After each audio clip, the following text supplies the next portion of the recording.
Hi, this is Pat McDonald, your host for Vote for Vermont, where our tagline is Listening Beyond the Soundbites. I'm being joined tonight by Ben Kinsley. Ben is joining me remotely, which is why we have these charming ear things on. Ben is one of our sponsors, not only a co-host, but a sponsor. And I wanted him to chat about Imperium Advisors, which is the entity that's sponsoring us. Ben, welcome and take it away. Well, I'll be very brief so we can actually get to the main segment of our show here today. But Imperium Advisors is a public policy research group, and we also do a number of things around nonprofits. So if you're a nonprofit that has anything to do with state or local government, whether that's things like communications, policy development, you're even just trying to take advantage of state funding in certain areas. We work with those sorts of organizations to help them do what they're trying to do. Great. He's a real true blue policy wonk. I've been called that a couple times. Yes, I know you have. Anyway, our guest tonight, I'm very pleased to introduce Steve Howard, who is the Executive Director for the VSEA, Vermont State Employees Association. Yes. And I will call him a friend. He is a dear friend. That's right. And even though we may not disagree on some of the things tonight, we will remain friends. Absolutely. Because he wants me to bring back donuts from Condon's. That's right. Because we go to Maine, and he likes the Condon donuts. How are you? Welcome. Well, nice to see you. Thanks for having me. You've been on this show before a long time ago in the other studio. Yes, that's right. That's right. Okay. So maybe you could tell a little bit about your background, your truck days. That's the part I like the best. And then we can talk a little bit about the VSEA. Oh, sure. Okay. Well, I grew up in Rutland and worked. I went to school in Rutland and went to Boston College, so know the neighborhood that Ben's in right now very well. And then I was elected to the legislature when I was in college. And I served 12 years in the House of Representatives. I was the chair of the Vermont Democratic Party.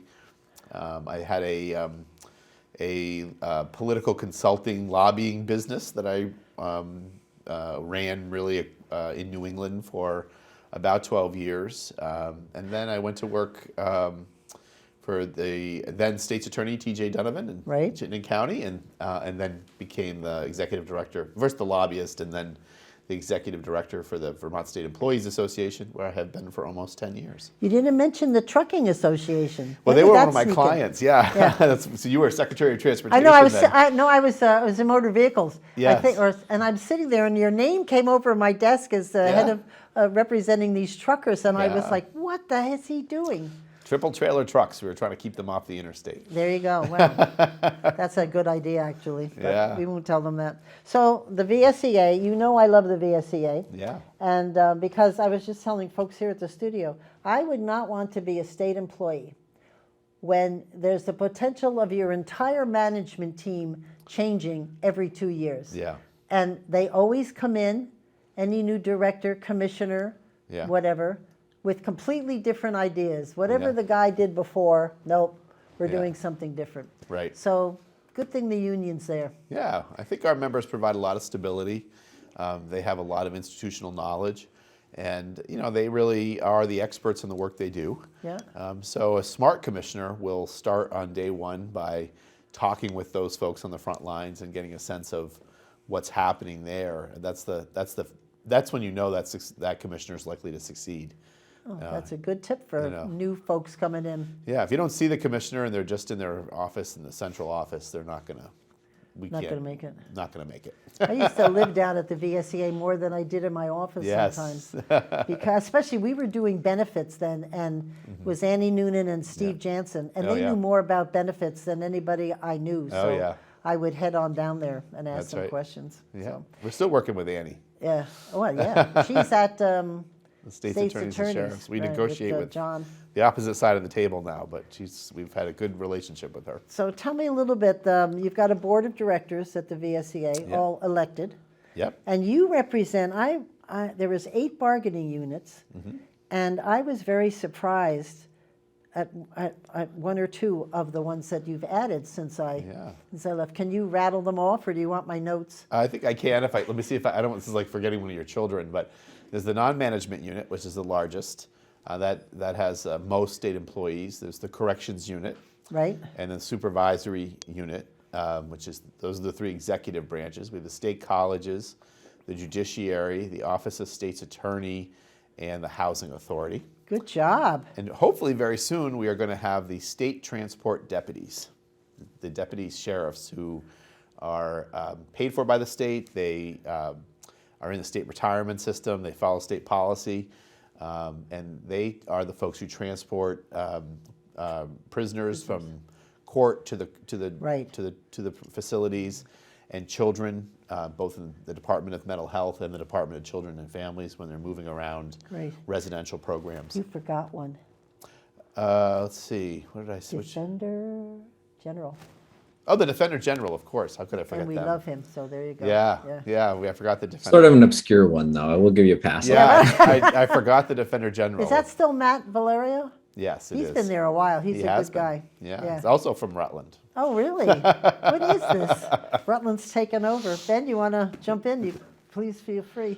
Sure. Yeah, there's plenty to talk about. Over the past year, I think the biggest issue I can think of that the unions have been front and center on is, of course, the pension issue that comes across both your plate as well as the teachers unions as well, and maybe talk to us a little bit about how that conversation has changed over the past year, because it certainly has. I think the treasurer changed her, some of her talking points around this issue, and certainly it started getting more attention in the legislature. So maybe talk us through how some of those conversations have evolved. Yeah, and kudos to the folks that represented you on the task force. You have to give them a lot of kudos. Yeah, they're great. Eric Davis and Leona Watt. Eric is a scientist. He's the vice chair of the retirement board in the state, and he is a certified fiduciary. Wow. Also the VSEA treasurer.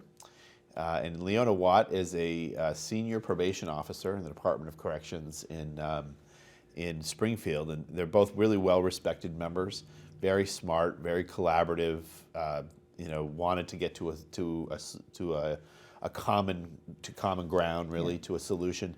And so they did an outstanding job. And one of the things that we learned in this process, and we've always said, is that when you have a big issue like this, the process really matters.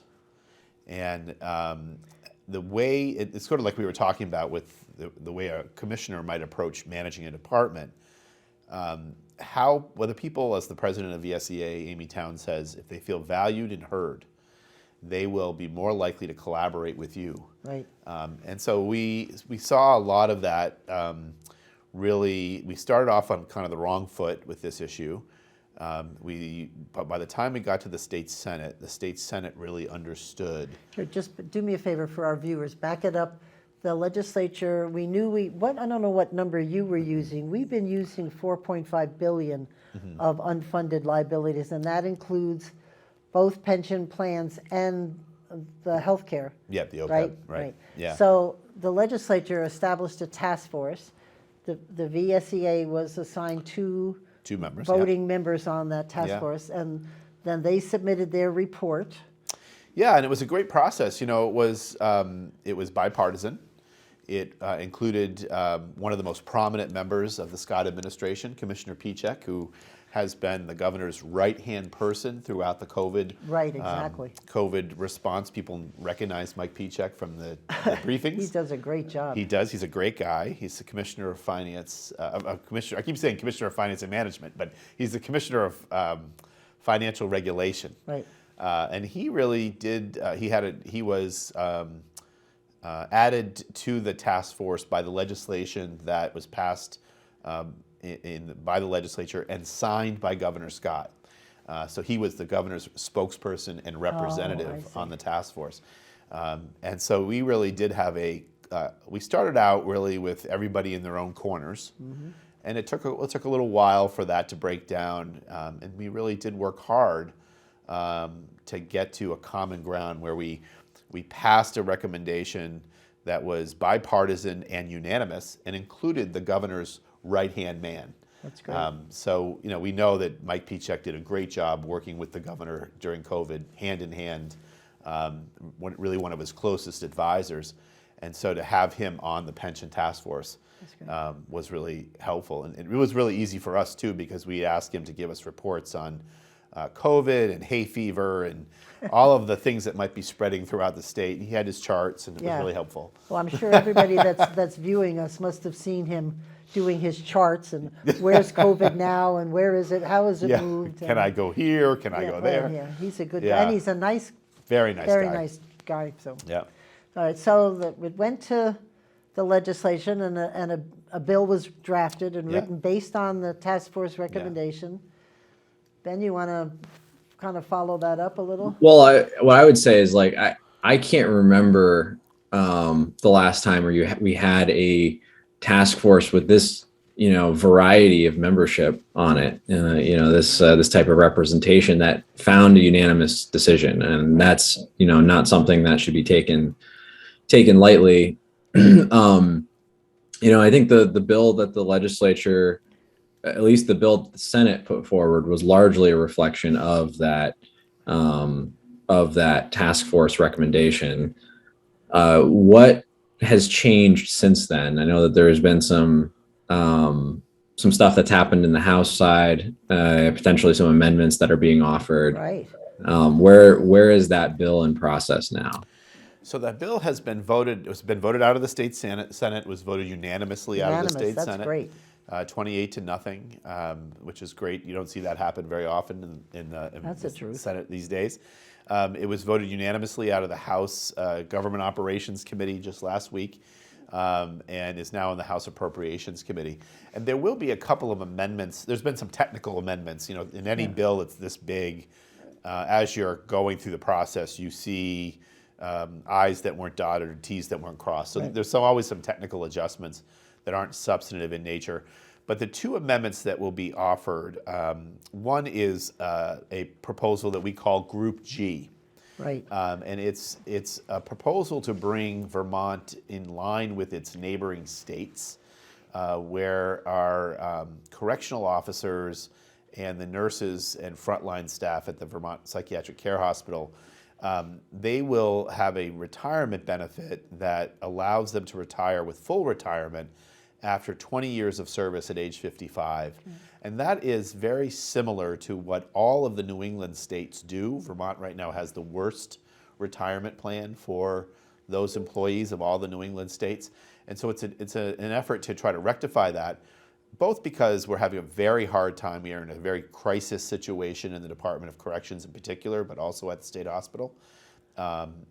We cannot staff we can't staff the facilities. We can't staff either of them. And that was because of the turnover, was it? Was it not? Yeah, the turnover rate was, from what I understand, pretty high. Yeah, 44% in fiscal 21. How much? 44% Wow. of the CO1. Yeah, that's crazy high. Yeah. Yeah, Wow. and then it was 30% each year for the 3 fiscal years leading up to that. And then we had COVID. Oh. Which only made it worse. And Sure. We think that we are going to be able to attract folks to make corrections and make work at the State Psychiatric Care Hospital a career. Right. By giving them a clear indication that if they work 20 years and they hit age 55, they're not going to be 63 trying to wrestle a 20-year-old to the ground. That's not possible sometimes in jobs that are this physically demanding. But that are also traumatic. One of the things that's really becoming very clear about corrections and in the state psychiatric hospital is that the things that those men and women experience behind those brick walls are traumatic, and they're dangerous jobs, but they're also emotionally draining. Right. So we thought it was reasonable to say Vermont should enter into the same agreement that all of the New England states have, and acknowledge the physical and mental and emotional ramifications of that work. So we're really pleased with that. So that will be one of the amendments that will be offered, I presume. And the other will be, I think this one's going to be offered, we're not sure yet, but an effort to do a longevity incentive for state employees in the large group, Group F, who have reached their normal retirement age. So this is what we call like the Bellini Amendment. Dave Bellini, he worked 40-something years in the Department of Corrections, could have retired 10 or 15 years earlier with full retirement, but loved his job and kept doing his job.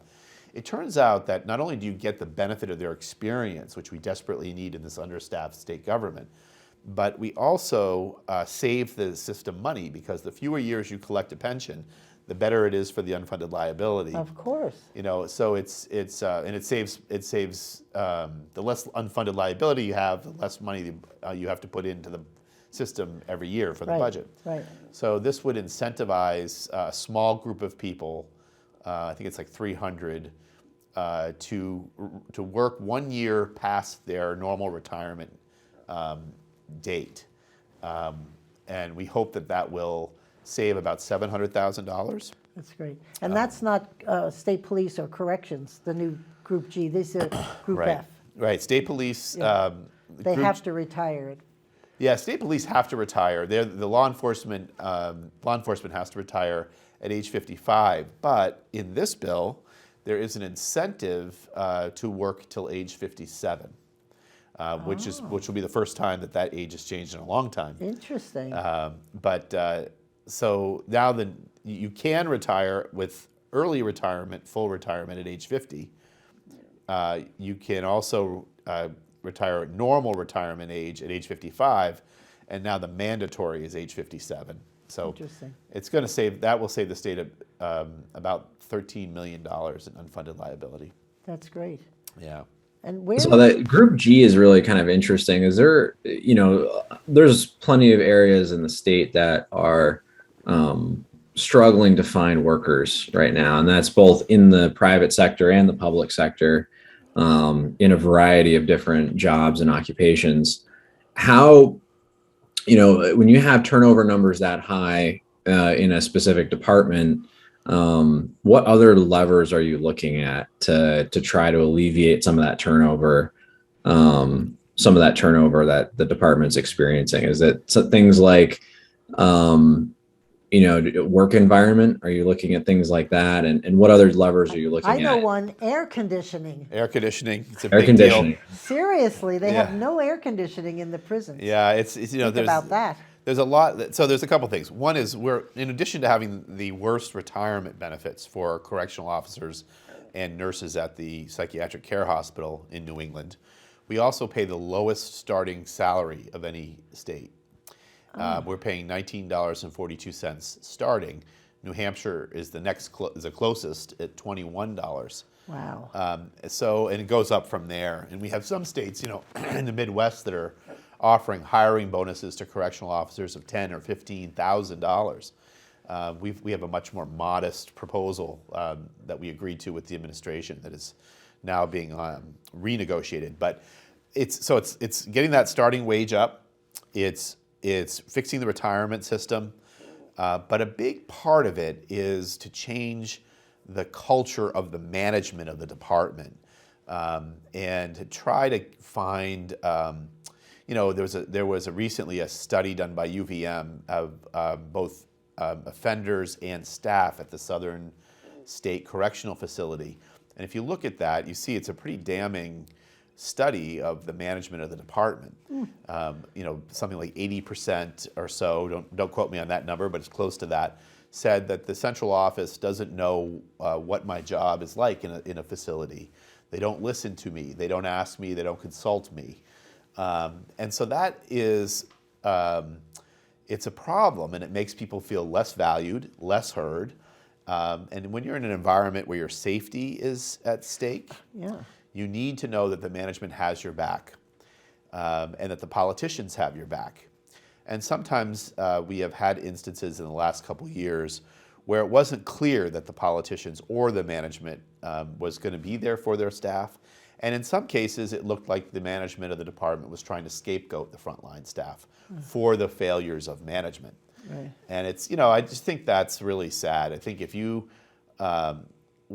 nobody can fault somebody who takes responsibility for a mistake. But when you try to blame the people who are actually holding the system together, that's when you lose me. And that happened, that's happened a couple of times in the State House and with the management of the department. Oh, that's too bad. Caused people to say, I'm just not going to do this. Right. I'll go work at Ben & Jerry's in St. Albans and not put probably up with make this. more money. Well, at least sometimes it's very close to 1942. And maybe the benefits aren't as great, but I'm not going to have to work 16-hour shifts day after day after day and not see my family and have all of and have all of those things that happen in a correctional facility happen. While I also don't think that the management hears me, sees me, or cares about me. Yeah, that's bad. It's a very sad situation. Well, I'm very glad to see when I read about Group G. Yeah. Yeah, I didn't see in testimony though about the Group F, the Bellini amendment. The Bellini I'm going to have to amendment? check that out because I don't think coming. we That's- reported on that. I don't remember hearing it, so I'll have to check it out. It's coming. It'll probably be by the Appropriations Committee in the House, I think. Okay. And it's not going to cost any additional money because what we did was we took the $700,000 that we would save by having people work longer. Right. And we used that for the incentive. That's so great. it's cost neutral. Oh, great. Which was part of the agreement was on Group G and on this incentive, both of them had to be cost neutral to Right, the system, right. which is not easy to do, which we managed to do it. Yeah. And if we could get it done by April 15th, they agreed that they would include it in the bill. Good. Great. So we met that. Treasurer Pierce met it. I think she got it there at 2 o'clock on April 15th. Good for her. Time stamped. Yeah, We're ready to that's go. Good. Good. Yeah. Because, So- sorry. I was just going to say Representative Gannon, who was from House GovOps, just testified yesterday in front of House Appropriations and went through the bill, Yeah. every page, but was very insistent that there were technical changes, like you said, but everything that the task force had recommended, I think the legislature has done a great job in preserving Yeah. the work of the task force, which is Yeah, a I good mean, thing. our message is really a deal's a deal. You've been involved in these Oh, things. yeah. When you shake someone's hand and you say, this is the process we're going to follow, Right. at the end of the day, when you get to an agreement, you have got to stand by that agreement, Yes. even if it's not all that you wanted or it includes stuff that you didn't want. Right. That's the process. And it's, anybody who served in the legislature or worked in the State House, understand or bargained with a union, understands the principle behind that. Yep. And we really are happy to see the legislature. Somebody said the other day that both sides weren't totally happy, so that meant it was a good it was deal. successful, right? Yeah, that meant you got a good solution. Yeah. I'm sorry to interrupt you before. Go ahead. Well, I was going to ask a sort of a philosophical question that's in that same vein is like when you approach an issue like pensions, which, if you do nothing, it impacts your membership. If you do something, it's still going to impact your membership. Like there's an impact on either side of the coin, right? No matter what you do.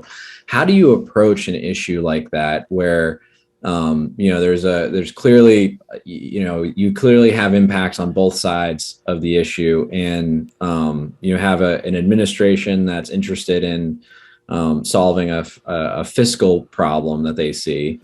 Mm-hmm. How do you approach an issue like that? Well, the first thing I would say is something that you hear in labor unions a lot is the concept of nothing about us without us. Huh. So don't go into a closed room somewhere and have a group of politicians talk about things that impact the lives of our members. Include our members in that discussion. Our members are smart. Yep. They're practical. They are realistic, and they are reasonable when they are treated with respect. And you saw that with Leona Watt and with Eric Davis. They agreed to things that were going to be hard to sell to our membership, but they did it in the interest of reaching a compromise. Those are two impressive people, and we have thousands of people just like them, right. Who want to be part of the solution. Our members are Vermonters. They are taxpayers. They want the state government to be efficient, effective, and sustainable. So they're not unrealistic about it, but they don't want a politician to go into a back room, decide their fate, and tell them this is the way it is. That's not going to work. Right, a little respect goes a long way. Yeah, I mean, that's the Yeah. way. That's So the way to do it. we wanted to bring up one or two issues, as you know. Okay. Ben and I have testified Yeah. about pension and a couple of other issues we've got to get to before we close the show. But we are very supportive. I know have heard Dave Coates and John Pelletier.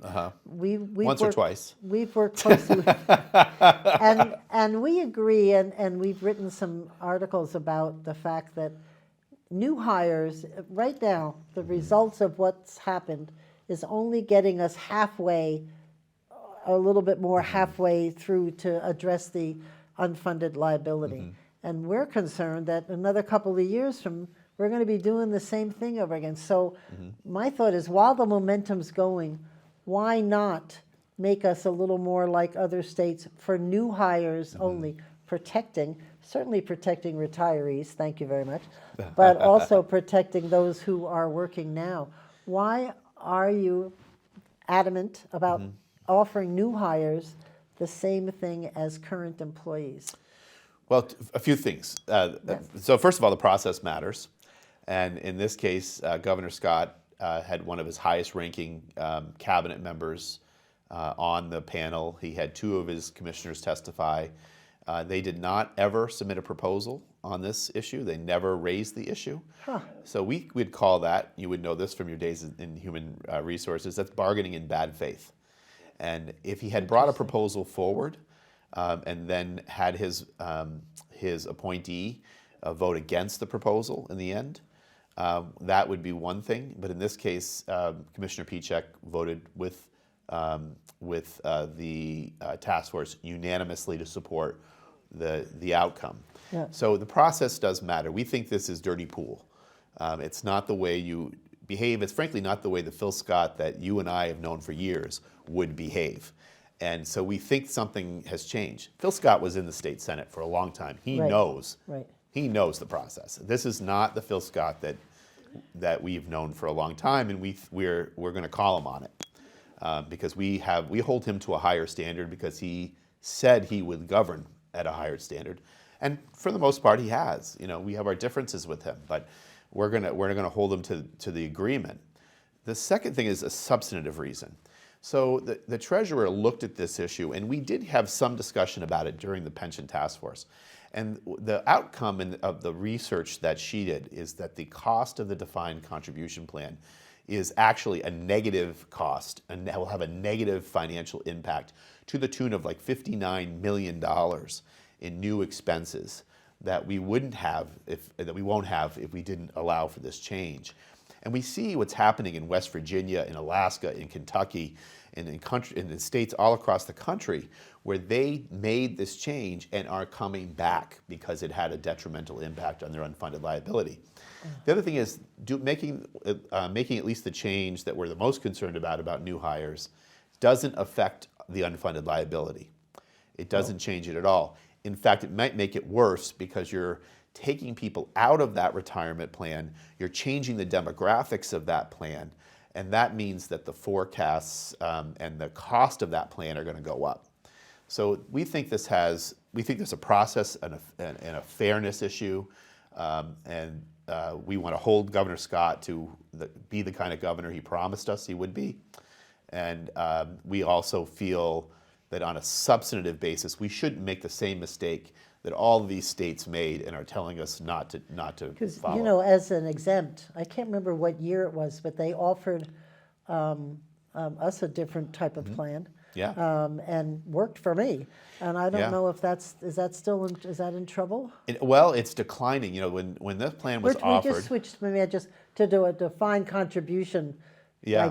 I did that, and I'm sorry, because we were talking about making benefits different for new hires, which we have a very rich plan.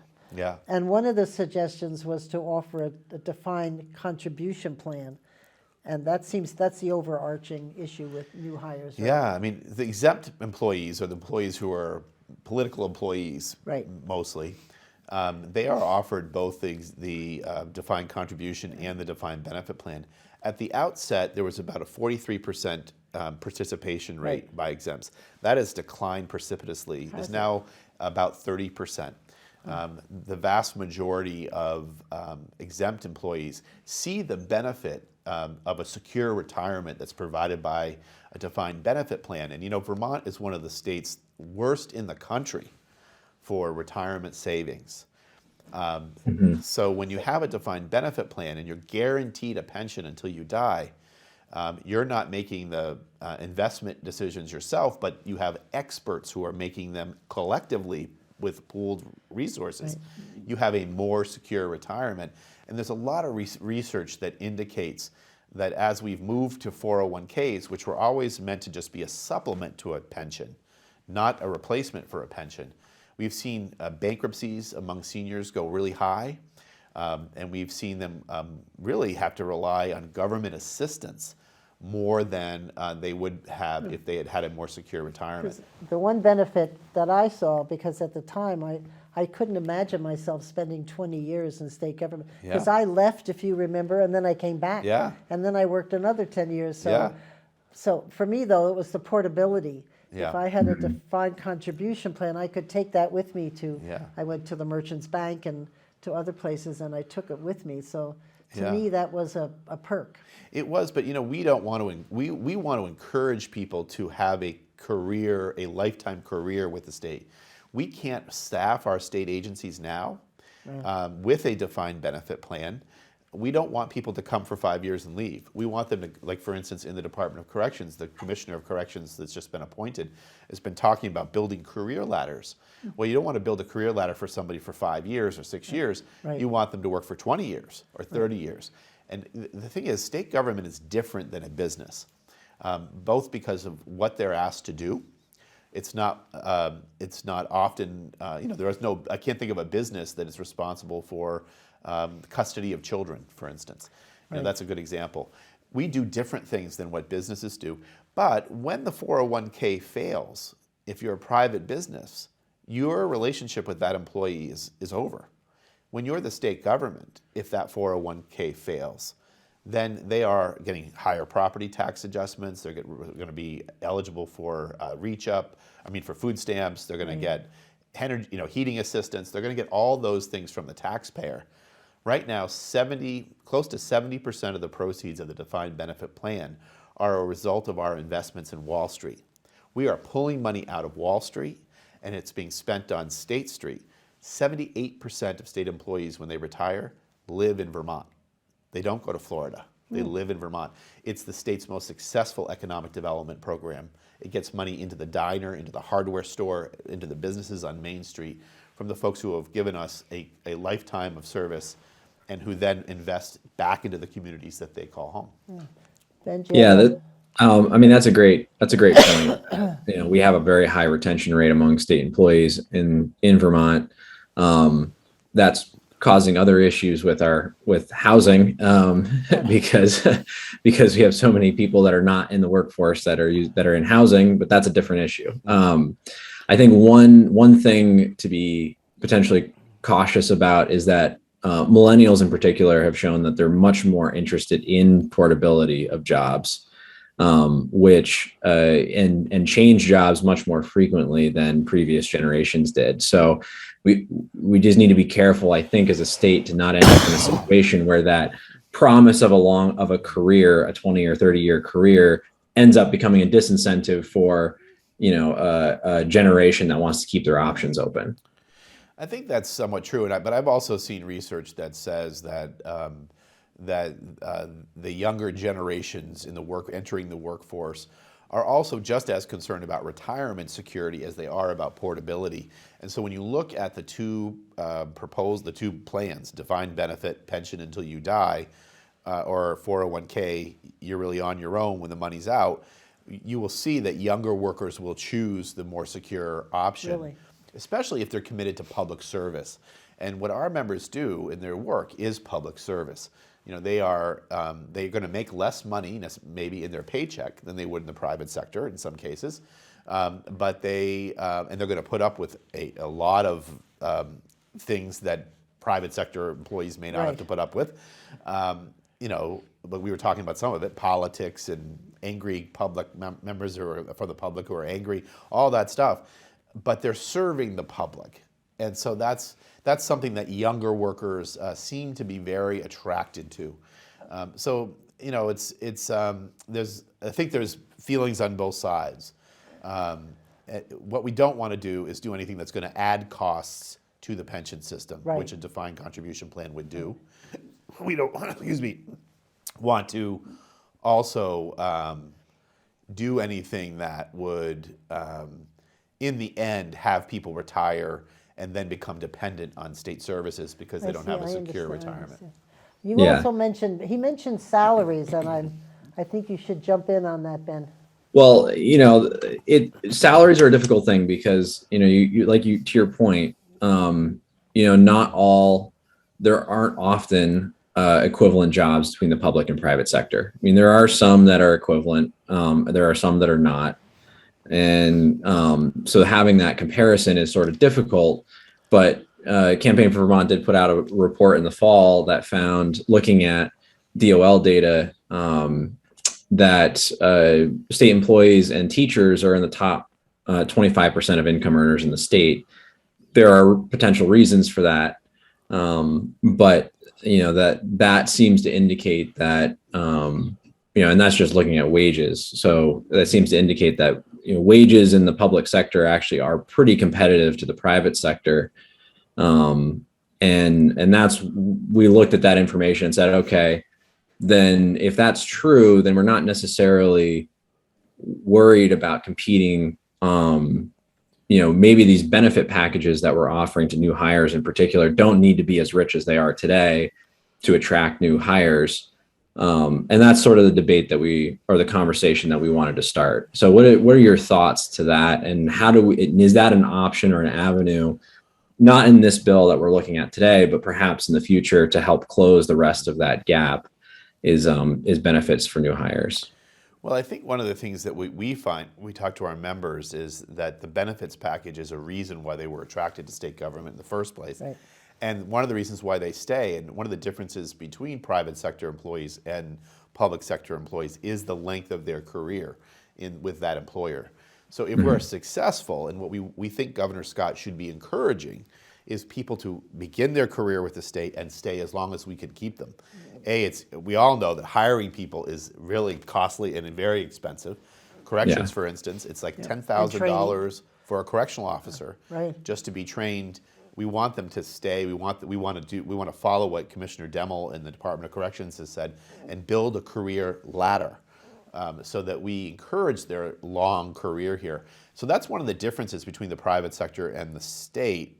Also, because of the mission, the public service mission of the state employee, there's much more volatility in the private market than there is in the state, and so that accounts, I think, for why wages tend to do better among the lower pay grades. Interesting. The higher pay grades, I don't think the state is competitive. That's certainly true. Yeah, executives in a manager in an state agency that's managing 1,000 people is not going to make what someone in the private sector makes.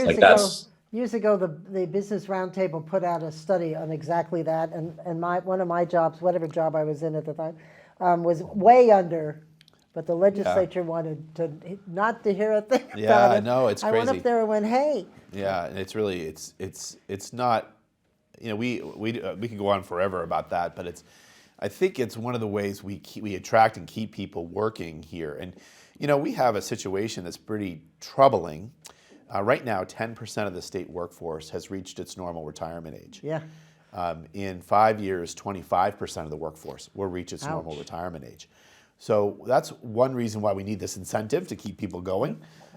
It's another reason why we want to have benefits that will attract people and keep them building a career in state government. You know what I never understood? Before I came to Vermont, I worked for 20 years in a big manufacturing company. And I didn't stay in any one job like I did here too long, because I moved in a company like the state. You can have completely different jobs. Yeah, go to different divisions. That's right. And we've never focused on that as an opportunity. because you don't have to stay within corrections or Yeah. at the administration. You can go to DHS, you can go to finance, you can move all around Right. and have a broad experience. Yeah, that's absolutely right. And it's one of the things that the stability of state government, I mean, state government is not going to go out of business. It's going to be here for a long time. That's very different than a business that might look at its pension obligations and understand that they could face financial ruin. That's very different in the private sector than the state government, because state government's not going to go anywhere. They're going to be in business forever. Listen, I don't know if we want, it's 6, we have another 15 minutes to go, and I wanted to get some other stuff in. Oh, okay. We wanted Yes. to talk quickly about ethics. Uh-huh. Because you testified, well, actually, Vince Saluzzi testified for you. Yes. That was another thing Campaign for Vermont was very supportive of, and it looks like it's passing. Yeah. It went back to the Senate for Yeah. approval of amendments, so we will have a statewide ethics bill. Yeah. This is a truly honest statement. I cannot understand why anybody would object to having a state ethics bill because it was so minimal. Yeah. If you couldn't meet those criteria, maybe Yeah. you shouldn't be in the business. Yeah, so our position wasn't, we didn't object to the bill necessarily, but we found that there were some provisions in the bill, particularly in the earlier versions, Well, right, that really didn't make any sense. Like, for instance, for our deputy state's attorneys, there was a provision in there that would have prevented them from ever working for a defense attorney. Oh, Just because they had a relationship with the state. So there were some kinks that needed to be worked out, Yep. and Vince Saluzzi, who's probably famous to everybody who's watching, was our point person on trying to work those things out. But the bill did pass. Our members believe that government officials and that their colleagues should behave in an ethical way and should be held to a higher standard. In many of the places in state government where unethical behavior has been reported or found, it's been because our members have brought it to the attention of the management or the agree. legislature or Right. whomever. So we all we agree with the passage of the bill. There were some things that needed to be and I think sorted they out. addressed it. I thought it's a Yeah. good bill. Because Yeah. I kept saying, I remember one time, part of working at motor vehicles is I brought you over to the State House. Yeah. It's right across the street from where you work. I want Yeah. you to know why you're working Yeah. in state government. And I remember a couple of employees scared to death. Oh, yeah. I mean, Yeah. they've never been in the building, and Yeah. I can never imagine them reporting Yeah. about a legislator to the legislature. Oh, yeah. So to have an ethics commission Yeah. to go Yeah. to that's anonymous, Yeah. and that would Yeah. listen to you and tell you, yes, that's an issue, or no, Yeah. it's not.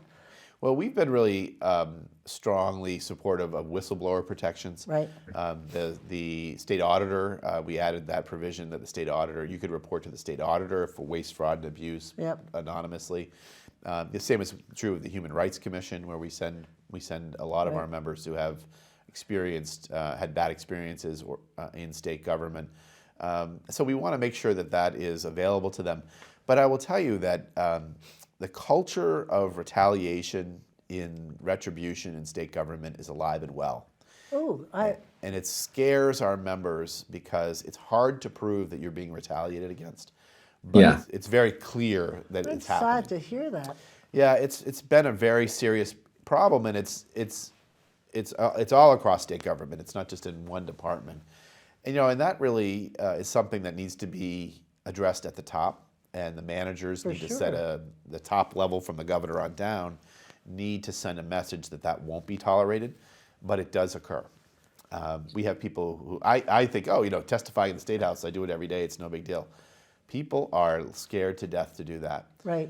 Not only because they think they need to know everything, which I tell them they really don't, but they're afraid that if they say something that they'll be retaliated against for doing it. And so we always advise our members. Legislators think we're a little nuts, but we tell our members to say, I'm Joe Smith. I'm here on my own time. I'm a private citizen. I don't represent the department, but I do work for the department, so that the commissioner or whomever who's watching that testimony can't retaliate against them. Right. Well, we ask them to do that anyway if they're not representing the department. Yeah. Yeah, just to make it clear, very clear. We had a department, an hour and a half before we were having a meeting with legislators, a dinner. We have these dinners with legislators where they can come hear from frontline workers because they don't always, often they just hear from the commissioners. Like an hour before that, this memo went out saying that you needed clearance from the central office of that department before you could speak to a legislator. Really? And that was like, that set people on fire. It looked like, the timing of it looked bad because it was kind of saying, we know this dinner is happening and we don't want you to go. So we had to do a lot of work with that department to get a clarification, and we sent out to our members their First Amendment rights and their disclaimer that they need to say. But it still had the chilling effect of getting the central office, a memo from the central office saying, Wow. We're watching you. Yeah. Hey, Ben. Yeah, that's a legitimate concern. That's something we've looked at. All the research in ethics legislation really does indicate that the majority of complaints about ethical conduct come from state employees. There's really no doubt about that. So almost as important as having strong ethics rules in place is also having strong whistleblower protections and protections against retaliation. And that's a piece that we haven't done quite yet in Vermont, is figure out that retaliation piece. And that is critically important for the long-term health of our state government. I mean, this is about maintaining faith in our institutions, and that's a incredibly important thing. Well, I hope if we take up ethics again, because we have to give enforcement powers to the Ethics Commission, that we have that discussion, because I'm sitting here trying to figure out how one could get a handle on retaliation, and you're right, how the heck do you prove it? It's really hard to prove, and we have a lot of our members call with concerns about it. I bet. And we have really some of the most skilled union reps in the state, people who have been there for many years, who know what's happening, but it's just hard to figure out how to prove it. So that's something our members know. They know that intuitively. So it's an issue. I think the way to do it is that the governor needs to send a message, and the secretaries and the commissioners need to send a message that we know it'll happen, but if we catch you doing it, right, that'll be the last thing you do here. Right, out the door. So that there's some skin in the game for people who might think that that's a tactic that is productive. Well, if this comes up next year, I hope we bring it up from Campaign for Vermont, that they should look at that, because this is really upsetting me talking about it. Yeah, it is. I hadn't thought about that. It is. I'm not that wasn't something I'd be doing. I mean, I've had. It's too bad because there are issues in departments where the hearing from the frontline worker directly to a legislative committee would be enormously helpful to the discussion. And instead, what's happened because of the fear of retaliation is they'll have me go testify, and they'll tell me what to say, and they'll text me while I'm testifying or while the commissioner's testifying and say that what he's saying is not true. Here's what you need to know. Yeah. She's not telling you the right number. Here's the right number. The question is whether we can get legislators from either party to question the management, because they hear us say that's not true, and often they believe the commissioner. And that's a bipartisan problem. Of course, that's the person who's up with them all the time. Yeah, they fall. What happens is they fall into this trap where the commissioner is charming and personable and couldn't possibly be anything but what they see. Right. But our members see something different. Yeah. So I get it. it's hard to get politicians to not to address to take a situation like that seriously. Yeah. It takes persistence to get them to do that. Yeah. But. Definitely. I think we only have a couple minutes left, correct? Yeah, well, it's 39:40, about 6 minutes or so. Can you somehow, in 6 minutes, summarize what your involvement is with what's happening with the state colleges? Because I've been following that as well. Yeah, so our members in the state colleges have been very active in trying to chart a future course for that system. one that includes their voices in the process. Our members believe that the state colleges have gotten into some challenging times because too many decisions are made by people who are never on the college campuses, There you go. who are not close to the students, who don't work with the students, and who don't know what's really happening. So one thing we're trying to do this year is pass legislation to guarantee with our brothers and sisters in the American Federation of Teachers is that the Board of Trustees include one staff person and one faculty member. Because the trustees who are appointed are all very good people, but the only information they get is from the chancellor. Right. And now there's a new president. We need a custodian to stand up and say, hey, that's not what's happening on this campus. Right. Or that's not what's happening over in Castleton. This is what I'm hearing from the front lines. That information's valuable. And we got into this mess because management was too top-heavy and not on the campuses enough, not listening to the folks on the front lines. And we think the way to build out of that, because this system is a very important system for our economy. For sure. And for our workforce, we need to include faculty and staff on those boards where, they won't be the majority, there'll be just 2 votes, but they will be able to provide a perspective that trustees don't have. Yeah. I don't know, do they object to that? They don't want them voting or? Yeah, Okay. they really don't. No, I'm. Yeah, they don't think, to be fair to them, they don't think our members can determine when they have a conflict.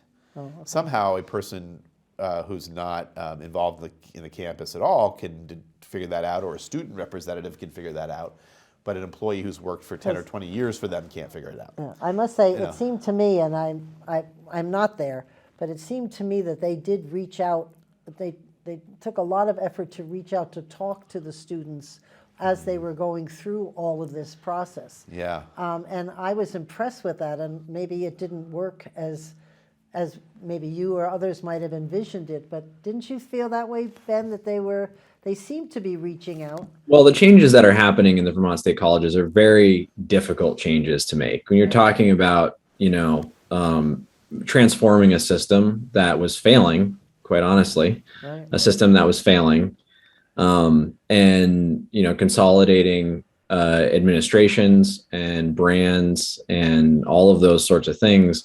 Those are really difficult conversations to have, and it doesn't surprise me that there are concerns that were raised about who's sitting at the table, because these are difficult decisions to make and complicated decisions to make, and we won't know what the right choice was probably for another decade. We won't know what if the choices that are being made now are the correct ones. Yeah, I think that's right, and I do think that it was a process before the former chancellor made an abrupt announcement about closing campuses, which is still. Well, that was. Still Yeah. Oh my damaging, God, that was some crazy. meeting. That was interesting. Yeah, that was. That came out of nowhere, Yeah. and it just. If they had been doing more of the engagement earlier, if the trustees had the perspective of a faculty member and a staff member earlier, then a way forward could have Right. been presented. That Yeah, didn't because that scare caught everybody off guard. Oh, it scared everybody, and it Yeah. really freaked out the towns with Right. because those are economic engines for For those sure. towns. So, there was a better way to do it, and the way to do it permanently is to make sure that there's at least one seat on the Board of Trustees for those folks. And we're also, our members are powerful advocates for adequate funding for the state colleges, which we have not been for a while. Right, We're no. making strides now, but for many years we were near the bottom of the country Yeah. in terms of funding for our state colleges. Yeah. So that's not good. Well, Yeah, not good.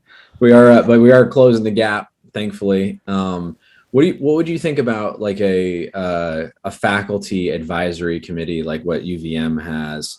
A group that has a seat at the table that can weigh in on policy decisions, or has a voice on the board, but maybe not necessarily a voting capacity.